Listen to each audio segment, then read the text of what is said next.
आपलं पुन्हा एकदा स्वागत। आशा भोसले यांनी शालेय शिक्षणाचे धडे कोल्हापुरातल्या विद्यापीठ हायस्कूलमध्ये गिरवले होते। अत्यंत खोडकर आणि तितक्याच नम्र त्या शालेय जीवनात होत्या। आपल्या गाण्यांचा छंद ही त्यांनी याच शाळेमध्ये जोपासला होता। त्या महान गायिका झाल्या तरीही आपल्या शाळेला विसरल्या नव्हत्या। ज्या वेळी त्या कोल्हापूरला अंबाबाई देवीच्या दर्शनाला यायच्या त्यावेळी अगोदर दर्शन मला घडवणाऱ्या सरस्वतीचं म्हणत मंदिराच्या परिसरात असलेल्या या शाळेत आवर्जून यायच्या।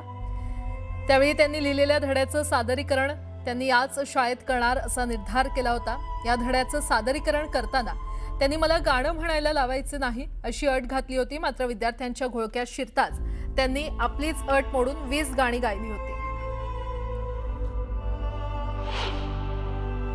आशा भोसले यांचं बालपण आहे ते कोल्हापूरमध्ये गेलं होतं। माझ्या पाठीमागे जी भक्तिसेवा विद्यापीठ हायस्कूलची जी शाळा आहे या शाळेमध्ये त्यांनी शालेय शिक्षणाचे धडे गिरवले। अंबाबाई मंदिर परिसरामध्ये ही शाळा आहे आणि या शाळेमध्ये आहे ते आशाताई शिक्षण घेत होत्या आणि या शिक्षणाच्या आठवणीसुद्धा आहेत त्या त्यांनी या भेटीदरम्यान आहे त्या जागा केल्या होत्या। अनेक वेळा या शाळेला त्यांनी भेट दिली होती आणि त्यावेळी म्हणजे शालेय शिक्षण शिकत असताना आपल्याला कशा पद्धतीनं शाळेमध्ये सुद्धा आपण गाण्याची आवड जपली होती याचे दाखलेसुद्धा ते देताना पाहायला मिळतात। तसा व्हिडिओसुद्धा आता एक व्हायरल होताना आपल्याला दिसून येते।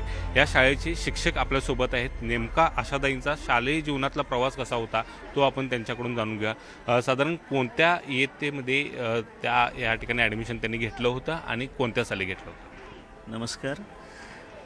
मला सांगताना अभिमान वाटतो की असं व्यक्तिमत्व जे संबंध हिंदुस्थानाला काबीज केलं ज्यांच्या स्वरांनी, असं दिव्य व्यक्तिमत्वाच्या जीवनाचा प्रवास या विद्यापीठ हायस्कूलमधून भक्ती सेवा या विद्यापीठ हायस्कूलमधून त्यांचा घडला।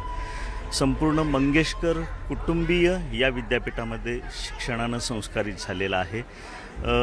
लता दीदी त्यांना अर्थात अत्यंत कठीण अशा परिस्थितीतून त्यांचा पूर्वीचा जीवनकाळ होता आणि त्यात अशा कठीण परिस्थितीतून इथं त्यांनी शिक्षण घेतलं। साधारणतः 1938-39च्या दरम्यान इथं त्यांच्या शैक्षणिक जीवनाचा प्रारंभ आहे।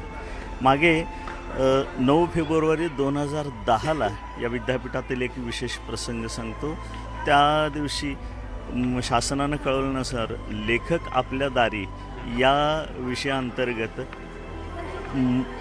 धड्यामध्ये जे काही लेखकांनी आपलं सादर केलेलं आहे पाठ्यांश, तर तो त्या लेखकांनी शाळांमध्ये जाऊन व्यक्त करायचा।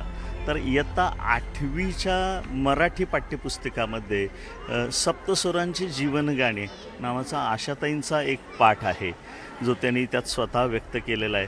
तर त्यांनी असं मांडलं की हा पाठ मी माझ्या शाळेतच जाऊन शिकवणार।